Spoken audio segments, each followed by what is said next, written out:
That's a lot.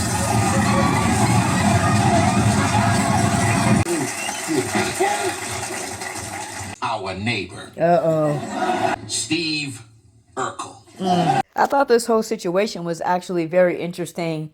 You know, they went, the Winslows went to family counseling, and not because they are having, problems in their home, but it's, more who they're allowing in their home, which is Steve Urkel, right? And again, what are we looking at? We're looking at the dynamic of Urkel, Laura, and Steve. And how does, how does Dad's interaction with Steve or viewpoint of Steve, how does it affect Laura? Does it affect Laura at all? Right? So you see in this situation where Laura's in a place where her family thinks so low and they're so irritated and they're so whatever by Steve that they actually have to go get professional help.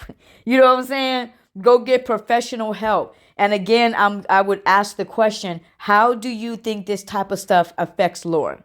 Right? How do you think that it affects Laura? The impact that it has on her. Why am I saying that? Because there's so many of y'all that come at Laura crazy and she was mean to Steve and she was blah, blah, blah, this. You know what I'm saying? Again, no one ever looks at her environment. Let's look at this situation for example. Steve, Carl, like I said, this was Carl's fault right here. When the thing blew up in his face, this is Carl's fault because Carl should have stood his ground, right? Carl should have stood his ground and said, Steve, get that mess out of here. We're doing this. Come back later. Like, it's not hard, right? But you let him take over. Then you get amazed by his invention, and then it blows up in your face. You know what I'm saying? That's the first thing that I want to say. Again, what is this model to Laura? Right? When you have when you have this guy that comes in and you're telling him no, but he still goes and does what he wants to do, and you don't stop him, then you get mesmerized by what he's doing, and then it blows up in your face, and then you're mad at him again. Like, what is that message given to Laura? What have I been saying when it comes to the family dynamic with Steve and with Carl? There's inconsistencies. You know what I'm saying? And I will say this, in this moment right here, it's a lack of accountability. You know what? Carl should have been like, you know what? Hey, I was the one that got into it. I should have stuck with my first, thought. I didn't. This is what happened. All right, Steve, take your thing and get out. Take your invention and get out because we got to reclaim, right? He could have took some accountability. And that's the difference in Laura. And this is what I mean sometimes where I love, and I may put it in here.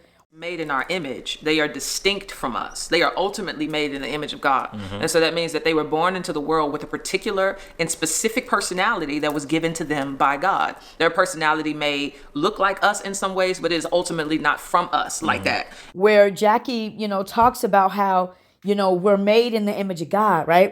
Every single one of us are made in the image of God. And that means with the beautiful thing, and I don't think a lot of people think about this, is there's some things that you're going to have on the inside of you. There's some things that Laura has on the inside of her that is like her mom, and it is like her dad, and it is like her brother. But there's also things that God specifically placed in her that her parents may not be able to provide, that her parents may not have. And that one of those things is the gift of apologizing and accountability. Laura will take accountability for stuff that she really doesn't need to. You know what I'm saying? When it pertains to Steve, she will apologize. She will take accountability. And also, let's go here. It was funny that, with Carl, when Carl was talking about to the, to Doc, we're going to call him to the doctor, to the psychiatrist. I don't know if that's what they're called.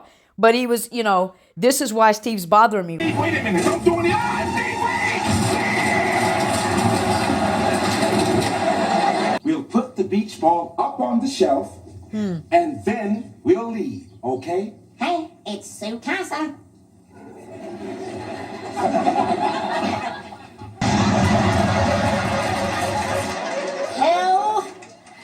3.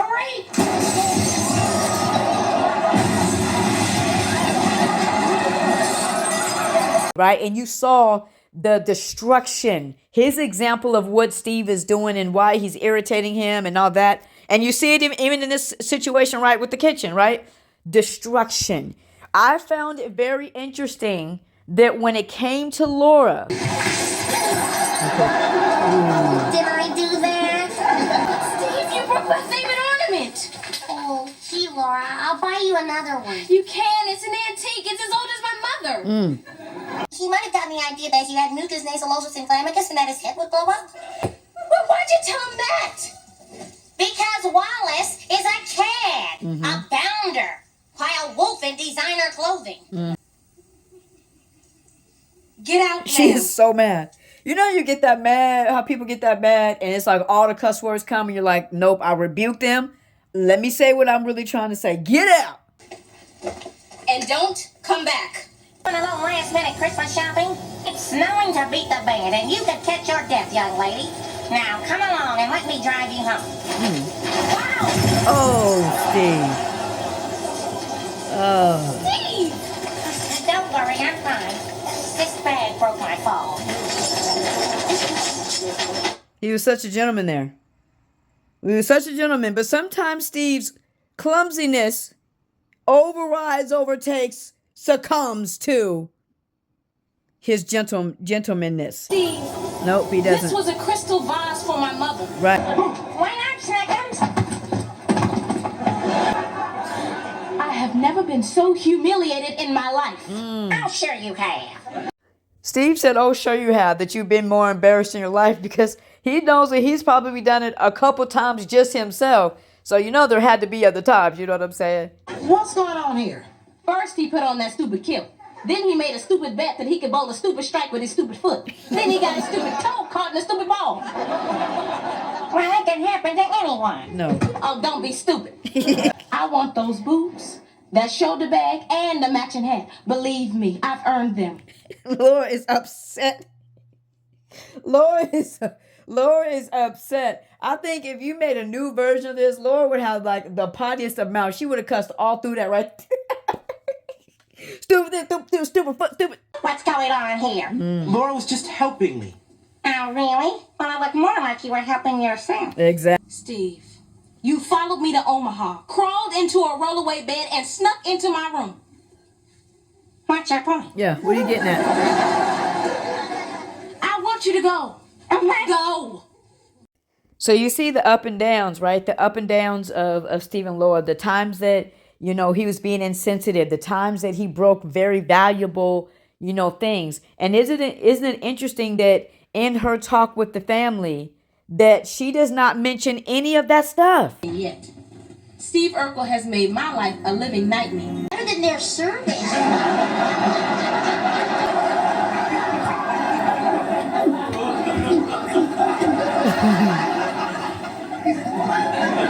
Oh, feelings.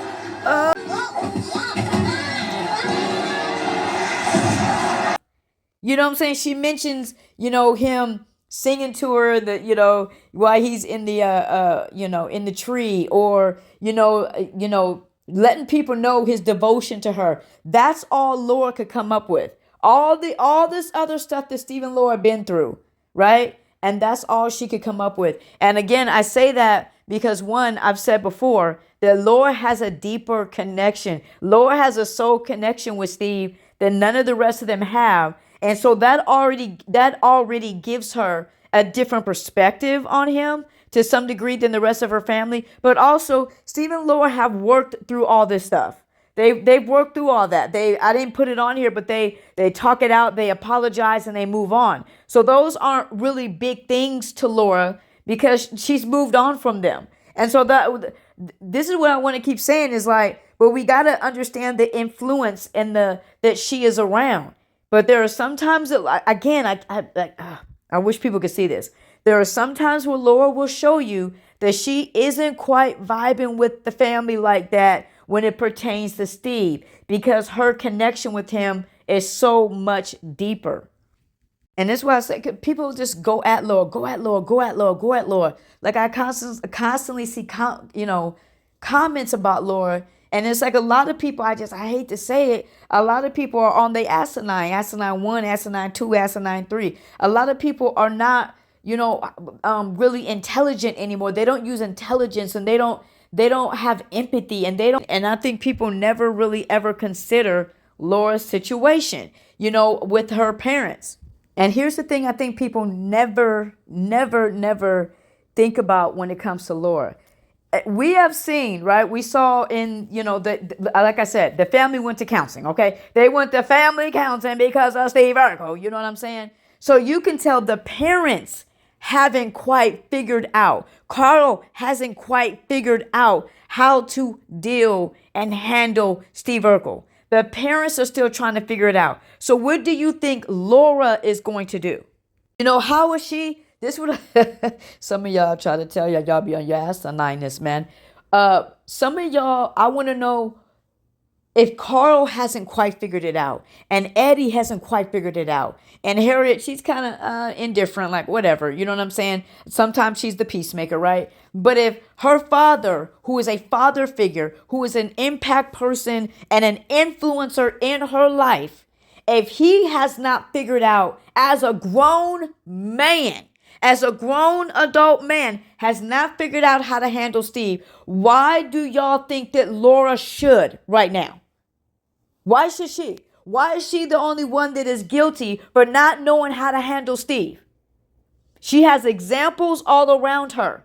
And the examples all around her haven't quite figured it out either. But let y'all little magic people, let y'all little haters say, Laura's supposed to know and Laura was mean. And I'm not saying that isn't sometimes the case. But what I'm saying is, no, it's like none of the rest of the family is guilty, or Laura gets no empathy or no grace or anything and understanding. Her parents haven't figured out how to interact with Steve. And frankly, like I said, Steve is not easy to deal with.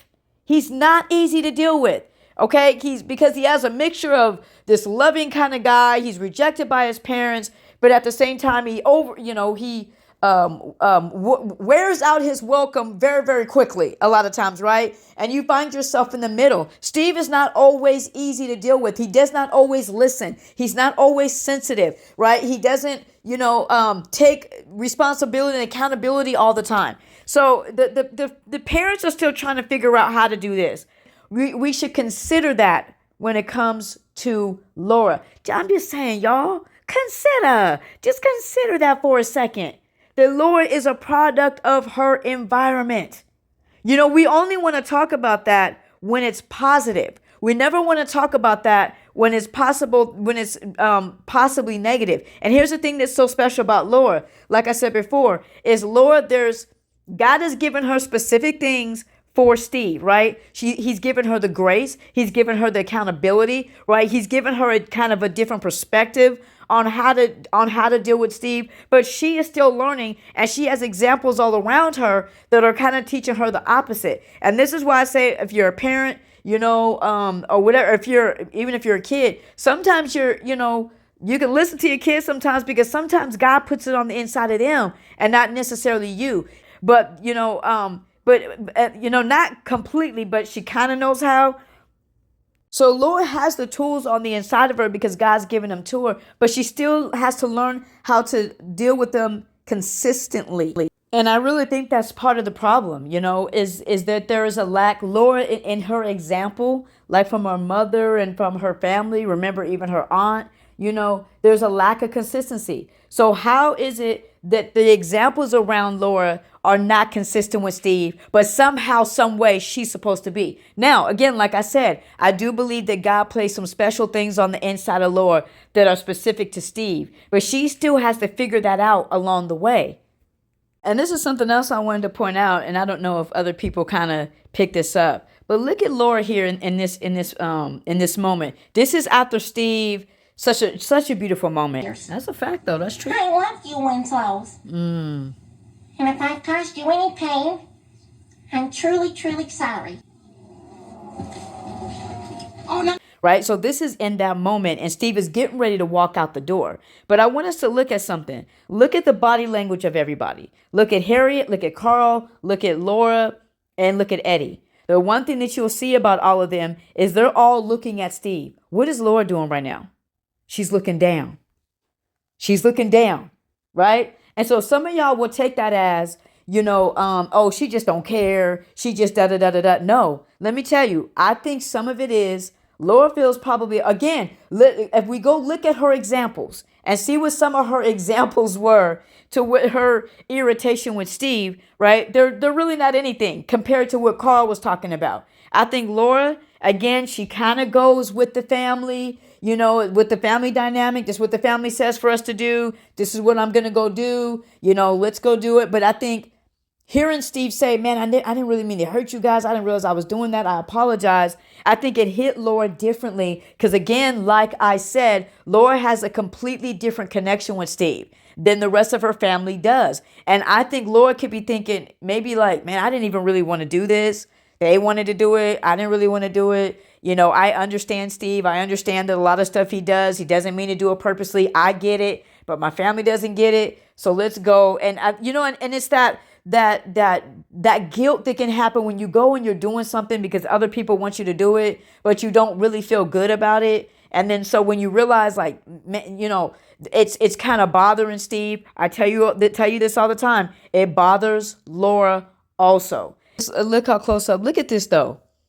You know what I'm saying? Carl, Harriet, Addie, kind of all looking Steve's way. But you go and you look at Laura and Laura's. And what have I always said? Steve knows how to get to Laura's heart. People to consider that, like I said, a lot of you guys will look at it and think Laura's being nonchalant. She's not paying attention. Guys, this isn't now, right? This was back in the day. Laura doesn't have a phone in her hand. She doesn't have a newspaper in her hand. It does not look like anything else is taking or drawing her attention away. It's the situation, I think, is kind of awkward for her because she doesn't like this. Like I said, she doesn't like seeing Steve hurt and all that. And I think that's why Laura went and brought those things, as far as the devotion that he had and not those real serious issues that I showed. Because Laura has never been one that wants to think about it. Laura's never been one that likes to pile on Steve. If you remember, a lot of the times when people start trying to pile on Steve, that's when Laura speaks up. Unfortunately, like a lot of us, okay, don't judge Laura, like a lot of us when it comes to our family, it's just that family dynamic, man. They got something on us that makes us, get quiet, and it makes us be quiet. It makes us, settle for things that maybe we didn't want, or it makes us say things that we really don't mean, but it's like, that's what the family doing. That's what I'm doing. That's what the team doing. That's what I'm doing. That's what the coach are doing. That's what I'm doing, right? We all do these type of things. And then, but we all know what happens. You regret it later. You regret it later. And so it could be some of that's going on with Laura because Laura does not like piling on. She'll go off on Steve, but she does not really like other people going at Steve. And this is her family. So think about possibly the awkwardness that Laura could actually be feeling on the inside. You know what I'm saying? Laura, Steve, and Carl. And I think a lot of this stuff affects how Laura interacts with Steve, because some of the stuff she has to learn on her own because Carl's a great man. He's a great man. He's a great father. A lot of people will be blessed to have him as a father. Like Laura is, 1,000%. But parents does not equal perfection, right? And so this area, I don't think this is the best area because it shows Laura like, yeah, I let Steve come in. I said this, but I didn't mean it. And now he does this. And I feed into what he's doing. And now look at the mess we're in. And that is the example that Laura has a lot of. Considerate, you know what I'm saying? And be considerate, you feel me? But love God, love people. May God bless you. May God keep you. Take a risk, don't never take a break. Never. Make a